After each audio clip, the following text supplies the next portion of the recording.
वह निराशाजनक स्थिति से बचने की कोशिश कर रही थी।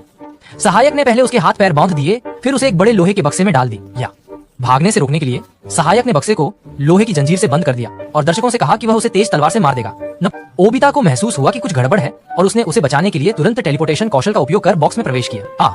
लेकिन वो आदमी पहले ही गायब हो चुका था और अंदर केवल एक रिकॉर्डर था। इस बीच महिला ने कार्रवाई शुरू कर दी थी। हालांकि टेलीपोर्टेशन के बाद 10 मिनट का कौशल कूलडाउन समय होता है। इस दौरान नोबिता को पहले ही चाकू मार दिया गया था, लेकिन महिला यही ना रुकी। उसने बक्से को हवा में उठाने के लिए क्रेन का भी उपयोग किया। चिंतित होकर कि वह आदमी अभी मरा नहीं है, उसने उस पर एक बॉल्टी गैसोलीन डाल दिया, जिससे दयालु नोबिता गंभीर संकट में पड़ गया। अंततः उसने बक्से को कुचलने के लिए रोलर का इस्तेमाल किया।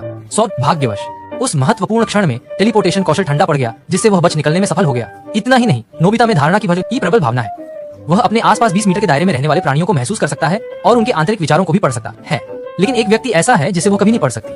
वो केवल ये पुष्टि कर सकती है कि उसके सहपाठी के पास दोहरी ठोड़ी वाला एक आदमी है और ऐसा नहीं है कि उसके पास कोई विशेष शक्तियां हैं। लेकिन ये आदमी एक मूर्ख है। वह गोरिल्ला के विचार भी पढ़ सकती है, लेकिन वह दोहरी उड्डी का सामना नहीं कर सकती क्योंकि उसका दिमाग खाली है। उस दिन जब वो स्कूल के बाद घर गई तो स्कूल की सुंदरी जियाओ मिलान नोबिता थी, लेकिन नोबिता को पहले ही पता चल गया था कि वो अपनी क्षमता के माध्यम से एक षड्यंत्रकारी लड़की थी। इसलिए उसने उसका अभिवादन किया और जाना चाहा। जियाओ मेई को अचानक गुस्सा आ गया। किसी ने उसे नजरअंदाज करने का साहस किया, लेकिन उसने उसे एक और मौका देने का फैसला किया। जियाओ मेई फिर से बात करने के लिए दौड़ी, लेकिन जैसी कि उम्मीद थी उसे फिर से नजरअंदाज कर दिया गया। जितना अधिक वो इसे प्राप्त नहीं कर पाती थी, उतना ही अधिक जियाओ मेई इसे चाहती थी। मुझे इस बात